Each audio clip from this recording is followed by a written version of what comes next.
tin na kan mi te ho zo se avela ki mutu ki theita jeun damna APO pathian thangba na kan pi na he tunia ibol di hui hi le music zil khat la sa khat la sim khat ai lo ba le music lampang to ki saya music lampang long luon hon alo thailo bia het lo ba ho min het masat te ding omin ya chu tunia ibol di hi si diatonic skill ikihel di wa hi in diatonic ti ting le o chang solfa chang sagi gen sagi ki se na hi in solfa ki se ya le do re mi fa so la ti a hi in he chi hi kon khanin solfa mai ai lo ba le lasa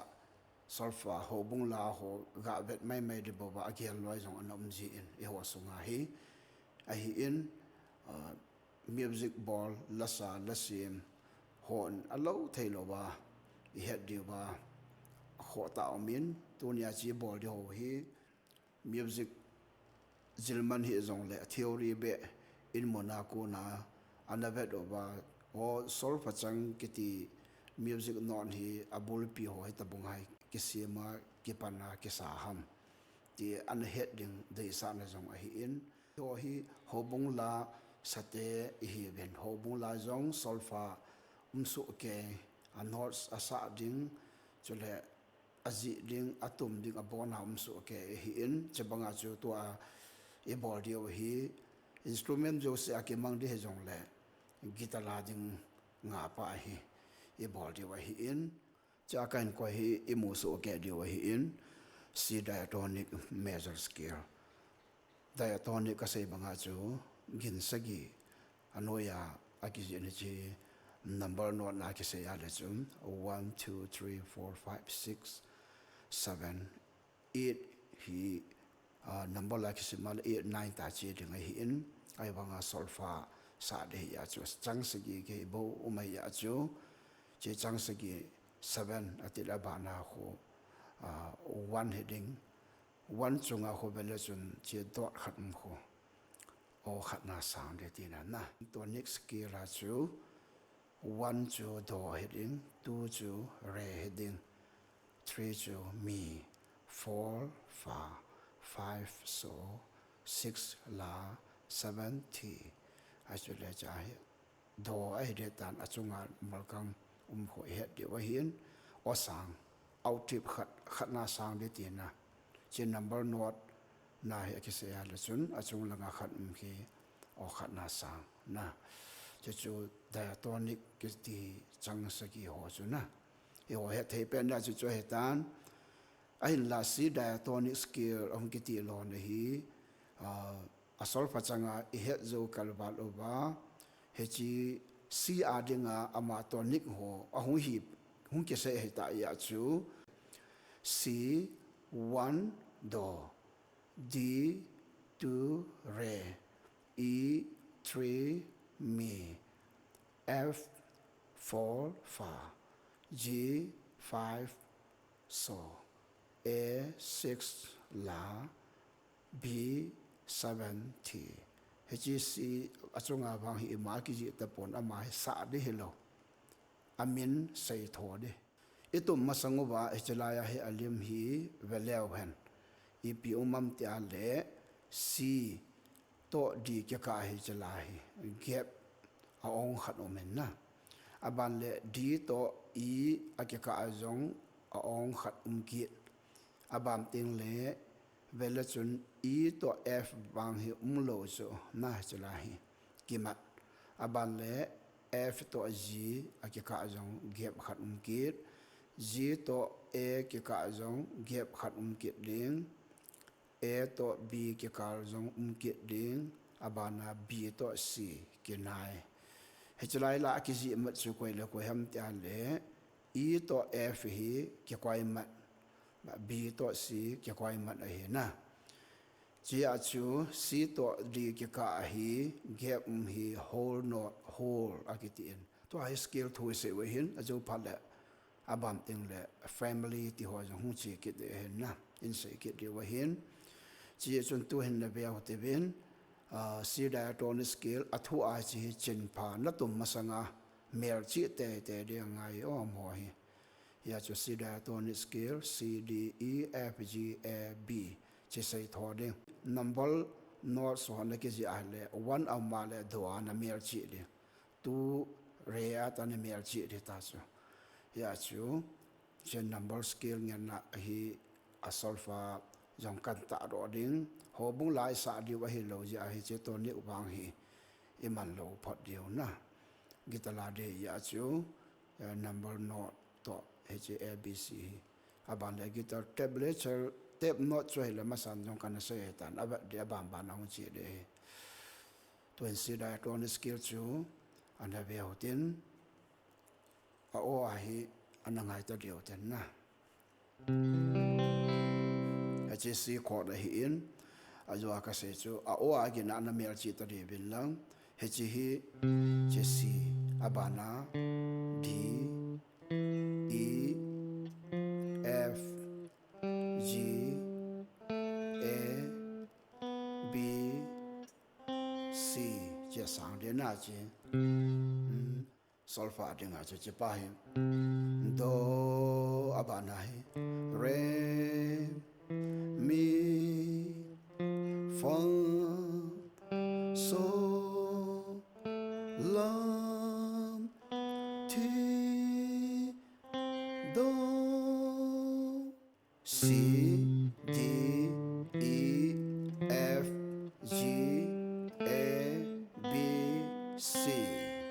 abale hum su kom ding C B A G F A D C tonic solfa do re mi to sa di hitale do re mi fa sol la ti do ti la so fa mi re do a number dong ju ya ko sei di hitale ki zir na inna 1 2 3 4 5 6 7 1 am dan so na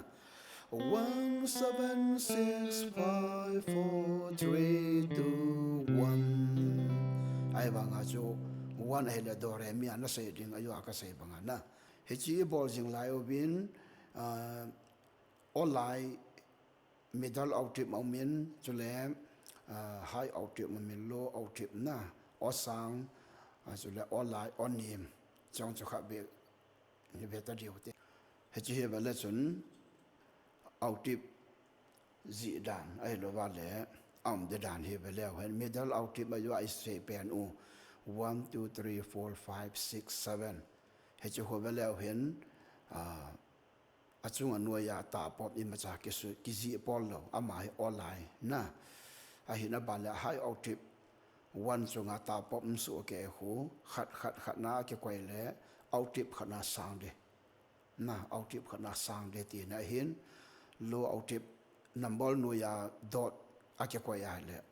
outip khan na niam kit de na he chiam banga chu te ka na banga 1 achunga ko dot ni a ma le outip ni a sang de abona na che banga chu low not jong chu ni ana ma le low not double outip ni an niam de ti na he na che chu ho hi la itum dong zu ya asang lang itum phat aniam lam itum phat a music ala dong zu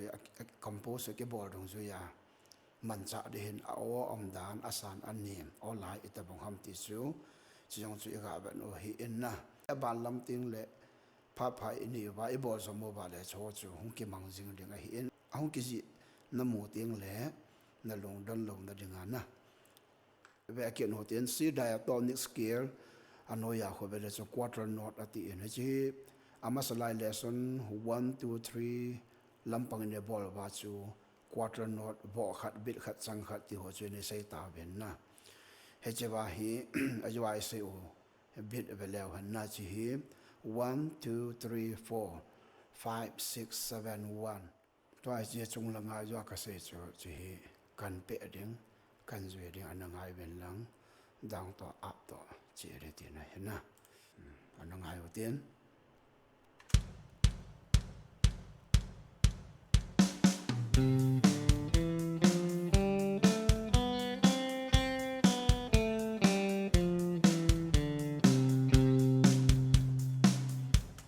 na chỉ cho không hiểu đi chỉ cái tổ chức chân này chỉ cái tụm ba cho hiện do re mi fa so la ti ti a jong na sa yang the hiện he Japan chu tua hi amon hi do re mi fa so la ti he lai se se hi he chi tua tum pe no he chi hi mon i ja no mam ti ale a o hi again ki bang ding asip dan amun hoi hung ki bang lo de chi ane ve o tin a jo ai tum pe no chi na ke nai ri ben ve lang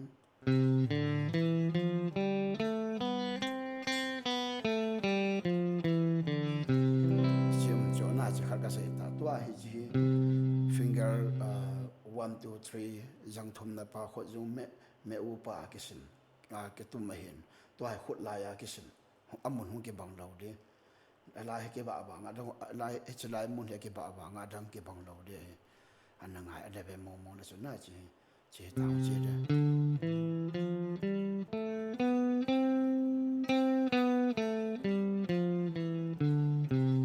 aw ke bang mun ni na se wan tu hai ta na tu chu abana hi khut me ko pa khut chal mun na hung ke pan ki de pe dan hung ke bang zat lo de na ane be ki nin lang chi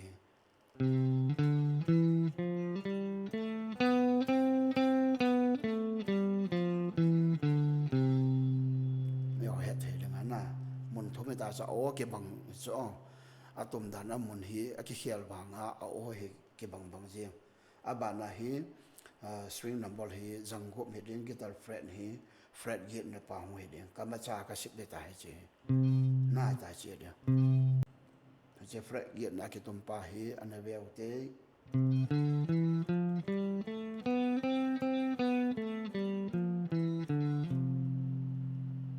na he che ta ba na hi khut lai pa hu chi kit de yet na ma cho cha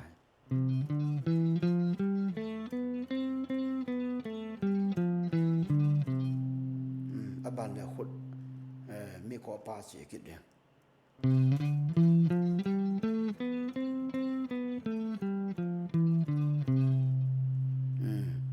chu a o hi ki bang so ke ai banga a ki sip da na tum nei ke bang lo we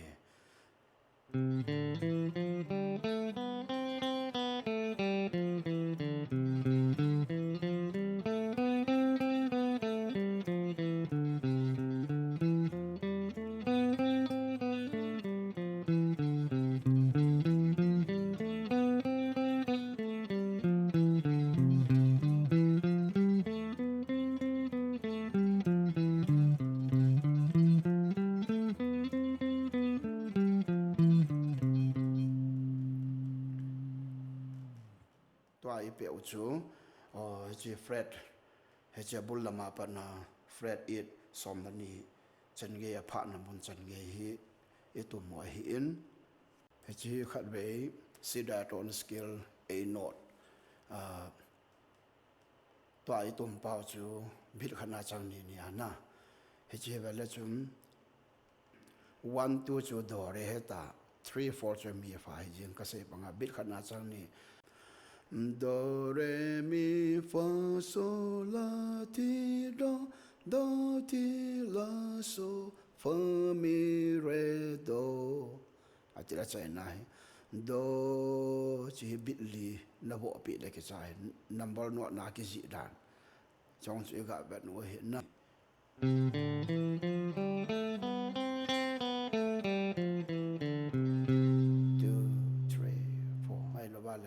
one and two and three and four and one and two and three and four and 1 2 3 4 na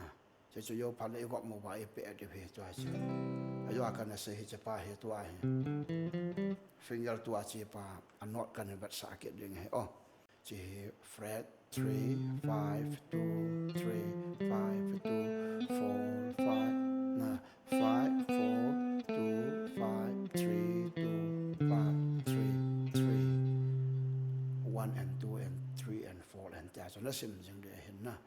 1 and 2 and 3 and 4 and 1 and 2 and 3 and 4 and 1 2 3 4 abana he finger 1 มีกว่าจีปาอ๋อมีกว่าจีปาฮีกะไปกิตเดียวเตให้จะเป็นฮีfret 3 5 7 3ตาสุกุมโตกัลกิเดอ๋อ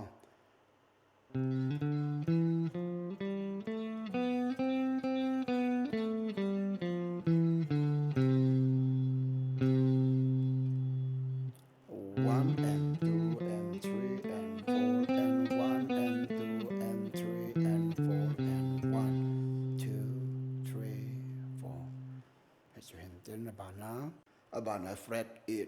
ayu akan say pen pa zanggu ma ke pande oh che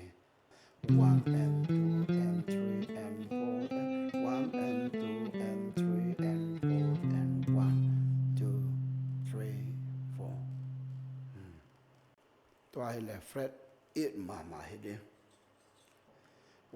and 2 and 3 and 4 and 1 and 2 and 3 and 4 and 1 2 3 4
ตัวอินทางปีสีไดโทนิสเกลmiddle octave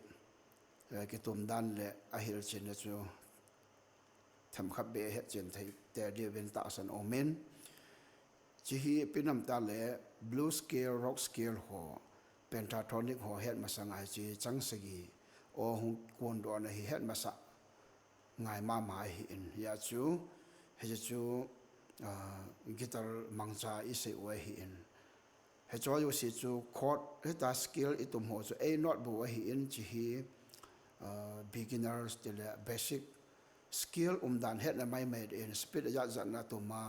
จัดจมมาตุมยิงปาจูกิตีน่าฮิปอนกีตาร์จะไล่เฟรนด์นาปนายไล่จันกีหอยไล่เกี่ยวกับเอาทิปขัดจูมัมทีจูหินจูว่าอิเสวเอาทิปกิจดันโลตัวไฮหงจานหัวบางฮีสเกลหอยตุ่มดงจุยว่าอภัดดงจุยหงจีดึงไอหินตัวตรีอาจูไอเทจันนินนัตุ่มหัวฮีสอลพัจังเมตามดอเรมีเอาจังเซโดเทวันหลังเซเจนเซเทวันหลังนะเอาอย่างสุดดอเรมีนั่นสิลาเฮลสอลฟัดเทรนนิ่งเก็บบอลตะบงไอตานเรื่องอินสตรูเมนต์โอขัดกิจวิจูอากินีหอยตานเฮดดึงไอเห็นนะยาจูตัวฮี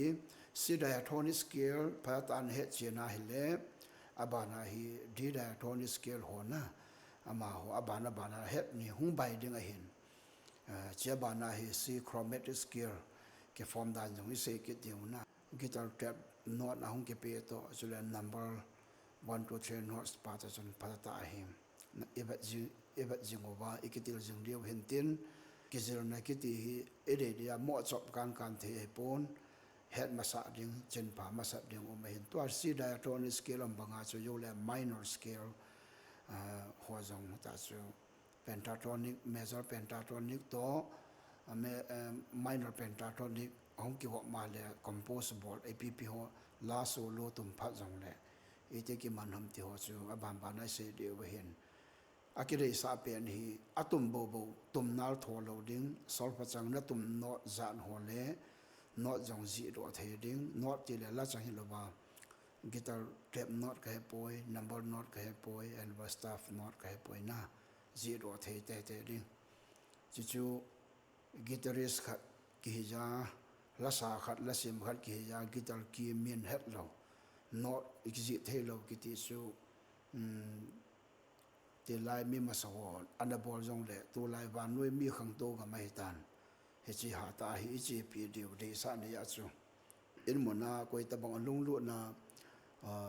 anh hẹn nôm họ đi ngắt suy bỏ thì khăm đi bỏ lụa hiện quay tập bằng chú anh một na chỉ nôm yếm ba rong lệ music class hi bizang family land is a office compound songa class akyongin choto khiang jang kwai te kom khiang janga lamka na khiang janga ilmona jingka le class bonom ho ding jong akyongin ni ha lam le son lam hi bizang lama boarding ti hin tu te dia hi in online class apang nom bonom yo se jong achom bia advertising ke boarding hi in chong na nga jing hote ben tu te dia chi all like ki zil ho hi aban na e bol the kham ho hi ini ki zil dio athem so ho a he so da ngai pu chi a hello ho a ke pantel ho da ke bol hi in music zil khalo mong ho a dinga a chi chai jo he jong le all like so ke bol hi in de dan in wang ke mo zil po te bin system hoi tan zu yo ten step by step min che ki go te ti to China ka sei no ma hi in pon thot an an be out in an ki zil zom ji ngote phat ki le pathen in pha e pi wa le ki mo to ki taw te ka ki pa e